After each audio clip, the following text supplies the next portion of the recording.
క్రీస్తు వలె శరీరమునే యజమానులమై విధేయత కలిగి ఉండాలి. ప్రభువుకి ఎలా కలిగి ఉండాలి? విధేయత కలిగి ఉండాలి. మనము మనుషులను సంతోషపెట్టేవారుగా కాదు, దేవునిని సంతోషపెట్టేవారుగానే మనం సేవ చేయాలి. క్రీస్తులో ఎరిగి ఉండాలి. మనము క్రీస్తుని ఎరిగి మనము చేయాలి.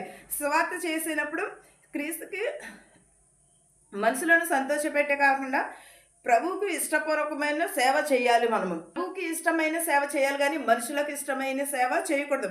అనేక మంది అనేకమైన మాటలు అంటూ ఉంటారు, కానీ వారికి ఏం చేస్తారంటే దేవుడు శిక్ష విధిస్తూ ఉంటాడు.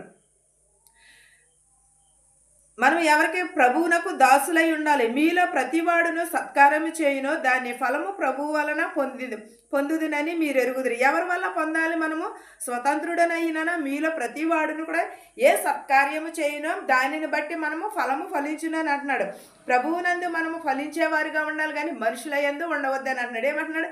మనుషులను సంతోషపెట్టే కాదు, ప్రభువులను సంతోషపెట్టేవారుగా ఇష్టపూర్వకంగా దాసులుగానే ఉండమని అంటున్నాడు. ప్రభువు వలన మనము ఎలా ఉండాలంటే ప్రభువుని సంతోషపెట్టేవారుగానే మనము. యజమానులారా మీరు వారికిని యజమానుడైన వాడు పరలోకమందున్నాడని ఆయనకు పక్షపాతము లేదని ఎరిగిన వారై వారిని బెదిరించుట మాని ఆ ప్రకారమే వారి ఎడల ప్రవర్తించుడు. ఎలా ఉండాలి? మన యజమానులారా మీరు యజమానులైనడు. మన పరలోకమందున్న తండ్రి మనకు పక్షపాతం లేనివాడు. మన యేసుక్రీస్తు పక్షపాతం లేదు, ఆయనకి మాయా మర్మము తెలియనివాడు. మనము వారి ప్రకారమే మనము చేయాలి, వారి దేవుని ప్రకారమే మనము ప్రవర్తించాలి. మన ప్రవర్తనను ఎలా ఉంటుందని ఒక్కసారి పరిశీలన చేసుకోవాలి. తొదకు ప్రభువు యొక్క మహాశక్తిని బట్టి ఆయన యందు బలవంతులై ఉండుడి.